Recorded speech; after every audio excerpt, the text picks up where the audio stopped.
I went to a Catholic school called Holy Innocents. This was in Brooklyn, and I had discovered that I can draw.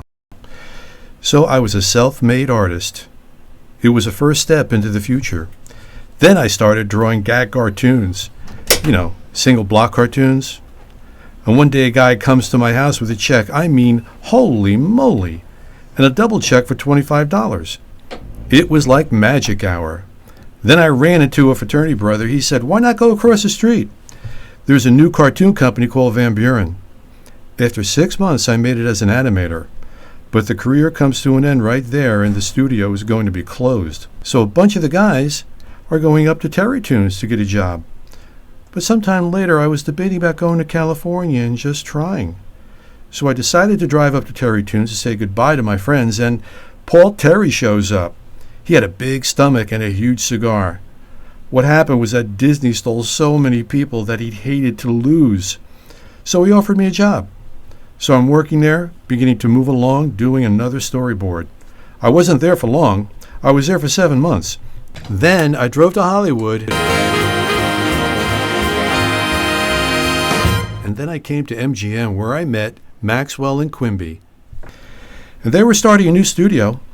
Everyone left and everyone was sinking. What happened was just as bad like Van Buren. After research and research, a new cartoon studio started to adapt the Katzenjammer Kids. Can you believe it? Here we are at war with Germany, and they wanted to adapt a dramatic cartoon? It was a disaster. But there I met William Hanna. Well, he was directing the Katzenjammer thing. Then he was taken off the thing, and pretty soon we were sitting in a room with no stories. So I said, "How about we do a cartoon of our own?" I began laying out a story in drawings. Bill timed it. We decided to do a cat and a mouse, which was done 4,000 times before. Nevertheless, I wanted to do a cat and a mouse. The minute you see a cat and a mouse, you know there's rivalry and chase, and I love the idea. People were saying it was a dumb idea.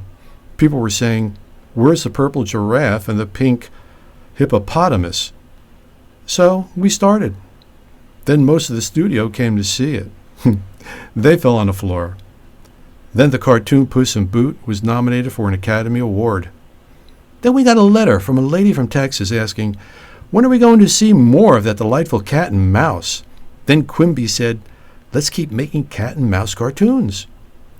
Then we named them Tom and Jerry, and it got a great reaction. From then on, we did nothing but Tom and Jerry for 20 years. I tell you, they were so successful. They were like a money-making machine. But while we celebrated, we got a call saying, "Close the studio down." It was unbelievable. At the height of success, you find yourself on the street. Then is when we got into the TV business and created limited animation, which actually saved the industry. But what's amazing is how our work has stood the test of time, even in this new era of computers. Flintstones, 5 decades later, going full speed. Tom and Jerry, Yogi Bear, Jetsons, many decades later, still going full speed. Those are just naturally warm, funny characters that actually work.